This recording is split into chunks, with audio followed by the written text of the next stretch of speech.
आता थंडीचा सीझन चालू झालेला आहे. मस्त असा गरम गरम आणि चटपटा असा नाश्ता इथे रेडी झालेला आहे. तुम्ही बघू शकता किती मस्त असे हे इथे दाल वडे मी बनवलेले आहे. खूप छान लागतात खायला आणि बनवायला अगदी सोपे आहे. फटाफट असे बनतात. फक्त ही डाळ एकदा जर भिजली ना तर बनवायला बिलकुलही वेळ नाही लागत आणि त्याचसोबत हे खोबऱ्याच्या चटणीसोबत वाव, खूप मस्त असे हे दाल वडे झालेले. त्यासाठी इथे आपल्याला चणा डाळ घ्यायची आहे.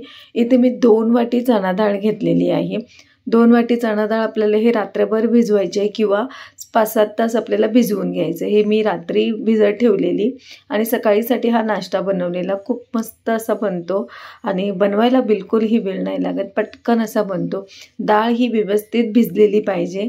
त्यानंतर पाणी सगळं गाळून घ्यायचं आहे आणि डाळ आपल्याला अगदी सुक्की अशी ही डाळ वाटून घ्यायची आहे, जेणेकरून ना जे आपलं बॅटर आहे ते पातळ होणार नाही. अगदीच मिक्सरला जर डाळ ही वाटत नसेल तर हलकंसं पाणी घाला, म्हणजे जास्त एकदम नाही, हलकंसं म्हणजे 1-2 चमचे पाणी घाला आणि हे वापरा. वाटताना आपल्याला इथे मध्ये चणा डाळ कशी डायजेस्ट व्हायला थोडी जड असते, त्यामुळे थोडंसं आलं टाकलेलं आहे मी. तुम्हाला जर आवडत नसेल तर तुम्ही स्किप करू शकता. थोडंसं आलं, एक 5-6 लसूणच्या पाकळ्या घालायच्या आहे आणि इथे मी थोडंसं तिखटपणासाठी 4-5 हिरव्या मिरच्या घातलेल्या आहे. तुम्हाला जर हे तिखट नको असेल तर एखादी मिरची कमी केली तरी हरकत नाही. त्यानंतर आपल्याला हे लक्षात ठेवायचं आहे की बिलकुलही बारीक असं वाटायचं नाही. अगदी जाडसर असं हे वाटायचं. तुम्ही बघू शकता अगदी म्हणजे दाणेदार असं जाडसर वाटायचं आहे. म्हणजे थोडी थोडी डाळ जी आहे ती वाटली नसेल तरी हरकत नाही. कारण का माहिती आहे, जेव्हा हे आपण तळतो ना तर अगदी असं क्रंची असं हे आपले डाळ वडे रेडी होतात. खूप मस्त लागतात आणि अशाच पद्धतीने आपल्याला हे जाडसर असं हे वाटून घ्यायचं आहे. शक्यतो पाण्याचा वापर खूप कमी करायचा आहे. जर वाटत नसेल मिक्सरला तरच पाणी घालायचं आहे. हे बघा, तुम्ही बघू शकता अगदी म्हणजे जाडसर असं हे मी बॅटर वाटलेलं आहे आणि बाकीचं देखील आपल्याला डाळ ही अशीच जाडसर वाटायची आहे. बिलकुलही फाईन पेस्ट करायची नाही. तुम्ही बघू शकता किती जाडसर असं दाणेदार आहे. दाणेदार असले ना की आपले दाल वडे पण खूप मस्त होतात. अशाच पद्धतीने मी बाकीचं पण डाळ आहे ती वाटून घेतलेली. थोडीशी क्रिस्पी व्हायला आणि बाइंडिंगसाठी मी इथे 1-2 चमचे आपल्याला इथे जे तांदळाचं पीठ आहे ते घ्यायचं आहे. 1 वाटी असेल ना तुम्ही डाळ भिजवली तर 1च चमचा तांदळाचं पीठ घ्या. इथे मी 2 वाटी डाळ भिजवलेली होती म्हणून 2 चमचे मी इथे तांदळाचं पीठ घेतलेलं आहे. त्यानंतर 1 चमचा जिरं घालायचं आपल्याला ह्याच्यामध्ये. अगदी सिंपल आणि जास्त साहित्य पण नाही लागत आणि मस्त असे हे दाल वडे बनतात. त्यानंतर एक अर्धा चमचा साधारणतः आपल्याला हळद घालायची आहे. ह्याच्यामध्ये मी एक अगदी बारीक असं चिरून 1 कांदा घातलेला आहे आणि थोडंसं कढीपत्ता जे आहे ना आपला तो तुकडे करून घालायचे आहे. हे सगळं बॅटर आपल्याला व्यवस्थित मिक्स करून घ्यायचं आहे. बाकी ह्याच्यामध्ये आपल्याला काही जास्त घालायची गरज नाही. मग त्यानंतर आपल्याला चवीनुसार मीठ घालायचे आहे आणि सगळं आपल्याला हे एकजीव करून घ्यायचं आहे. तुम्ही बघू शकता किती फटाफट आपलं हे जे ब्रेकफास्ट आहे आणि खूप मस्त असा हा लागतो, हेल्दी लागतो आणि कसं जसं आपल्याला पावसाळ्यामध्ये पण असं चमचमीत खावंसं वाटतं तसं थंडीमध्ये पण थंड असली की मस्त असं गरम गरम आणि चटपट असं काहीतरी खावंसं वाटतं. तर ही रेसिपी तुम्ही नक्की ट्राय करा. म्हणजे कसं ना हे दाल वडे खूप छान लागतात. अगदी जसं आपण बाहेर खातो ना तसेच आपण हे घरी बनवू शकतो. खूप मस्त लागतात. एक 5-10 मिनटासाठी रेस्टसाठी ठेवायचे. वरून मी थोडीशी कोथिंबीर घातलेली आहे. तुम्हाला जर जास्त कोथिंबीर आवडत असेल ना घातली तरी चालेल, नाही घातली तरी काही प्रॉब्लेम नाही आहे.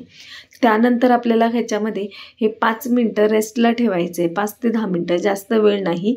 कारण जर तुम्ही जास्त वेळ ठेवलं ना हे जे आहे ना एकदम प्लफी, म्हणजे पीठ आहे ना ते भिजलं जातं. सगळं आपण कांदा घातला आहे, मीठ घातले, त्यामुळे हे फुलण्याची शक्यता आहे आणि डाळ वडे मग एकदम क्रिस्पी नाही होणार. तोपर्यंत आपण इथे चटणी वाटून घ्यायची. इथे थोडंसं मी ओलं खोबरं घेतलेलं आहे, एक वाटी. 2-3 हिरवी मिरची घेतलेली आहे, थोडासा पुदिना आणि थोडीशी इथे मी 4-5 पाकळ्या लसूणच्या आणि कोथिंबीर घेतली. हे सगळं आपल्याला मिक्सरला लावून घ्यायचं आहे. अगदी बारीक असं नाही करायचं, थोडंसं हलकंसं जाडसर ठेवायचं आहे. चटणी ही थोडीशी खोबऱ्याची दाणेदार असली ना की चटणी खूप मस्त लागते खायला. खरंच खूप छान लागते ही. नक्की बनवा. आणि बघा किती फटाफट हा नाश्ता पण रेडी होतो. त्याच्यामध्ये मी ना अगदी थोडंसं म्हणजे चवीनुसार ते मीठ घालायचं ना, अगदी थोडीशी आपली जी फुटाण्याची डाळ असते ना ती घालायची. फुटाण्याची डाळ घालून ना ही चटणी खूप मस्त लागते. आणि मग जर तुम्हाला थोडंसं चटणी म्हणजे गोडवा पाहिजे तर अगदी थोडीशी चिमूटभर आपल्याला ह्याच्यामध्ये साखर घालायची आणि थोडासा मी अर्धा लिंबाचा रस घातलेला आहे ह्याच्यामध्ये. फुटाण्याची डाळ का घालायची? कारण हे जे आहे ना खोबरं आपण जाडसर ठेवतो, मग अगदी खोबरं आणि पाणी वेगळं नको व्हायला म्हणून ही फुटाण्याची डाळ 1 चमचाभर घालायची. हे बघा अगदी जाडसर अशी ही चटणी रेडी होते बनवून. त्यानंतर ह्या चटणीला तडका द्यायचा. अगदी 1 चमचा, मोठा 1 चमचा मी इथे तेल गरम केलेलं आहे. तेलामध्ये आपल्याला इथे राई घालायची आहे. राई व्यवस्थित तडतडली की थोडीशी उडद डाळ आणि थोडीशी चणा डाळ घालायची आहे. ही व्यवस्थित दोन्ही भाजली गेली ना तेलामध्ये की मग आपल्याला तडका द्यायचा. कढीपत्ता तेलात घातला की उडतो म्हणून मी चटणीवरच ठेवलेला आहे. खूप छान ही चटणी बनते. नक्की बनवा, तुम्हाला नक्कीच आवडेल. आणि अशा पद्धतीने आपली इथे डाळ वड्यासोबत खाणाऱ्याची चटणी पण रेडी झालेली आहे. हलकंसं गरम असतानाच हा मी तडका दिलेला आहे. हे व्यवस्थित सगळं मिक्स करून घ्यायचं आहे. आणि ही चटणी जर अशी पद्धतीने मी बनवली ना तर तुम्ही जास्त बनवतो फ्रीजमध्ये पण स्टोअर करू शकता. ही बिलकुलही खराब नाही होते. आणि अशा पद्धतीने आपली चटणी देखील रेडी झालेली आहे. मग काय थोडंसं हलकंसं हाताला पाणी लावून घ्यायचं आहे वडे बनवण्यासाठी. इथे मी तेल गरम करत ठेवलेलं आहे. आता वडा तुम्हाला ज्या आकाराचा छोटा मोठा करायचा असेल ना त्या आकाराचा गोळा घ्यायचा ना हातावर असं थापून घ्यायचं. पण लक्षात ठेवा हाताला पाणी लावून घ्या, नाहीतर हे जे पीठ आहे ना म्हणजे बॅटर आहे ना ते पूर्ण हाताला चिपकणार. अगदीच पातळ किंवा अगदी जाड असं नाही, हलकंसं जाड असं आपल्याला हा वडा जे आहे ना हातावर म्हणजे दालवडा करून घ्यायचा आहे. मग तेलामध्ये सोडायचं. तेल पण अगदी जास्त गरम असं नाही करायचं आहे, मीडियम हीट करायचं आहे, जेणेकरून जे आपले दालवडे आहेत ते अगदी क्रिस्पी होतात. अगदी हाय फ्लेमवर किंवा जास्त तेल गरम असलं जर तुम्ही हे फ्राय केले ना बाहेरून ते क्रिस्पी होतात पण आतून कच्चे राहतात आणि अगदी मऊशीर होतात. त्यामुळे अगदी क्रिस्पी पाहिजे असेल ना तर मीडियम गॅसवरच हे वडे सगळे तळून घ्या. अशा पद्धतीने म्हणजे इथे सगळे वडे घालून झालेले आहे. हे बघा अगदी म्हणजे कसं स्लो गॅसवर ठेवले ना की आतपर्यंत हे व्यवस्थित असे फ्राय होतात आणि मस्त असे क्रिस्पी असे वडे तयार होतात. आणि घातल्यावर लगेच आपल्याला हे उलट करायचे नाही, 1-2 मिनटानंतर आपल्याला उलट करायचे. हे बघा अगदी तेल फिरवत फिरवत आपण ना हे वडे जे आहे ना ते भाजून म्हणजे तळून घ्यायचे आहे. खूप छान असे बनतात हे वडे. आणि तुम्ही बघितलंच आहे जास्त वेळ नाही लागलेला, अगदी फटाफट इथे हे दालवडे रेडी झालेले आहे. तुम्ही बघू शकता अगदी गोल्डन ब्राऊन होईपर्यंत आपल्याला हे फ्राय करायचे आहे. जास्त म्हणजे कसं माहिती आहे का थोडंसं कलर डार्क असला ना की खूप असे क्रिस्पी आणि मस्त लागतात. नक्की बनवा. हे बघा अशा पद्धतीने आपले इथे दालवडे बनवून झालेले आहे. खूप छान असे बनतात.